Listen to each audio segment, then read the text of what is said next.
জি, আমার এখানে যে বাসার কাজ চলতেছে এখানে তার কাটা চুরি সংক্রান্ত ব্যাপারে তিহিম একটা ছেলে তিহিম নামের একটা ছেলে আমার এখান থেকে কিছু তার কাটা এবং কিছু ছোট লোহার টুকরা বেচে ফেলাইছে। আমি তাকে জিজ্ঞাসাবাদ করার পরিপ্রেক্ষিতে সে আমার সাথে উত্তেজিত এবং রাব ভাষায় আমাকে সে গালিগালাজ করে, আমার মা বাপ তুলে গালিগালাজ করে। এক পর্যায়ে তার সহকর্মীর একটা ছেলে আছে, তাকে সে বাসার থেকে তার তুষকের নিচে নাকি পিস্তল রাখা, ওই পিস্তল আনার জন্য বলে সে আমার পিস্তল দিয়ে আমার মাথা জাগড়া জাগড়া করে ফেলে।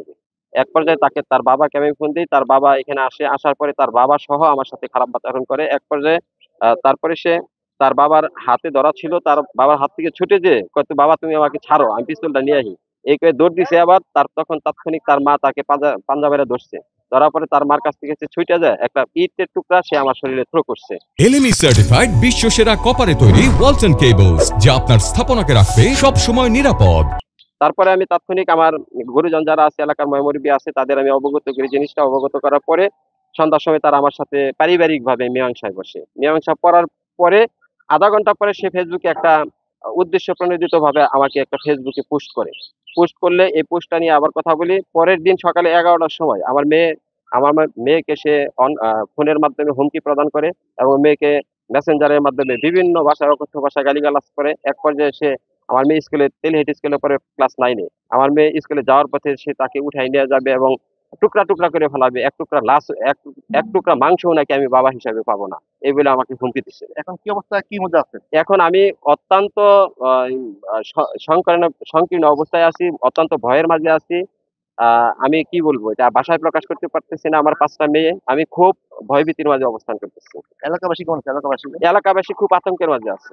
খুব আতঙ্কের মাঝে। তার ভয়ে কেউ কথা বলে কেউ? না, তার ভয়ে কেউ কথা বলতে রাজি না। কারণ কি? কারণ সে উচ্ছৃঙ্খল, বখাটে।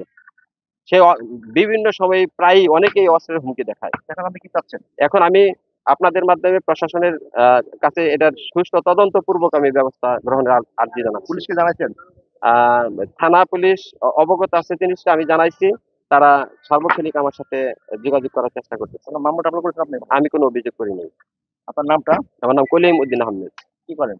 আমি আ এই একসময় জব করতাম। আমি টেক্সটাইল ইঞ্জিনিয়ার জব করতাম। আমি ফিজিক্যালি আ ব্লাডে এইচবিএসজি পজিটিভ ফাইন্ড আউট হওয়ার পরে আমি জবটা ছেড়ে দিছি। এখন এই বাসা আছে আর ছোটখাটো একটু ব্যবসা আছে। কি নাম বললেন? কলিম উদ্দিন আহমেদ। বাড়ি? বাড়ি দক্ষিণ দুনোয়া। গত 26/6/2025 তারিখ দুপুর 2টার দিকে আমাদের একটি ভিডিও আমাদের নজরে আসছে। সেটা হলো দক্ষিণ ধনুয়া। এখানে ওই যে ভিডিও ভাইরালটি করেছে তার নাম তিহিম, বয়স 18। তার চাচা কলিমুদ্দিনের মেয়ে, তার চাচাতো বোন, তার সাথে তার দীর্ঘকালের একটা সম্পর্ক গড়ে তোলার জন্য সে চেষ্টা করে আসতেছিল এবং সেই মেয়ে তাকে যখন পাত্তা না দিচ্ছিল, সেই ঘটনাটা 3 মাসের আগে একটা ভিডিওতে যে জিনিসটা দেখা যাচ্ছে যে একটা অস্ত্র উঠিয়ে সে ফায়ার ফায়ার আওয়াজ করেছে, সেটা আসলে অস্ত্র কিনা সেটা আমরা এখনো জানতে পারিনি। তবে এই ঘটনাটা সেই 26 তারিখে আবার ভিডিওতে সে ছেড়ে দিয়েছে।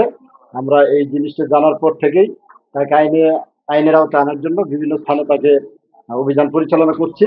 তাকে গ্রেফতার করতে পারলে আমরা এটা জানতে পারবো যে আসলে এটা অস্ত্র না অন্য কিছু। তার আগে আমরা বলতে পারছি না। মানে তাকে সঠিক তাকে ধরার জন্য আমরা বিভিন্ন তথ্য প্রযুক্তির মাধ্যমে কাজ করছি। আমরা আশা করছি শর্ট টাইমের মধ্যে তাকে আইনের আওতায় আনতে পারবো এবং তাকে জিজ্ঞাসাবাদ করলেই বোঝা যাবে যে আসলে সে এটা কিসের জন্য, বা তার কাছে এটা প্রকৃত অস্ত্র কিনা বা অন্য কোনো জিনিস সে ভাইরাল করেছে কিনা, সেটা তাকে জিজ্ঞাসাবাদের মাধ্যমে জানতে হবে।